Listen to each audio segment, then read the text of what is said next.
আরে বাবা, আমি একটা মেয়ে মানুষ হয়ে তোর দিকে তাকায় আছি তমাল, আর তুই ছেলে হয়ে এরকম লজ্জা পাইতেছিস কেন?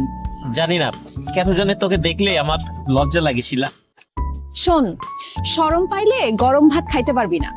এখন লজ্জা শরমের এগুলা বাদ দিয়ে তুই আমাকে কি বলবি ক্লিয়ারলি বল। আর বাবা, আমার লেট হয়ে যাইতেছে, বাসায় যেতে লেট হইলে মা একদম ইচ্ছা মতো পিটাবে। আমি তোকে ভালোবাসি শিলা, আই লাভ ইউ। কি দেখা? কি দেখে মানে? যাকে ভালোবাসেন কি দেখা ভালোবাসেন? আশ্চর্য, আমি তাকে কি দেখে ভালোবাসি সেটা আপনাকে বলবো কেন? আপনি কে?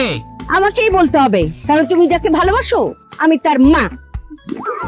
সরি আন্টি, আমি না আপনাকে চিনতে পারি না। আসসালামু আলাইকুম, আপনি ভালো আছেন? ওয়ালাইকুম আসসালাম, আমি ভালো আছি। এবার তুমি বলো, তুমি তাকে কি দেখে ভালোবাসো? ইয়ে মানে আন্টি, শিলা অনেক সুন্দর তো, তাই আমি ওকে ভালোবাসি। তুমি তার সুন্দরী বলতেছো? হায় হায়, সে তো একটা তাল গাছের মতো লম্বা বান্দরী।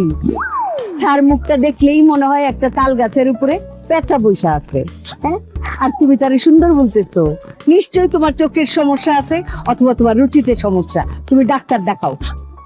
এই, সকালবেলা তুই দাঁত নামাই যা ভার্সিটিতে আসছস কেন? হ্যাঁ, আজকে 3-4 দিন ধরে তুই দাঁত মাজস না।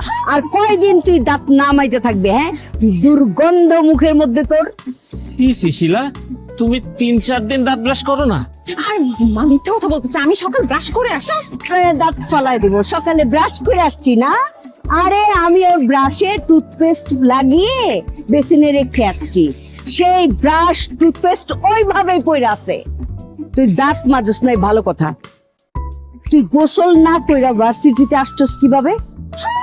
কি বলেন আন্টি? ও গোসলও করে না?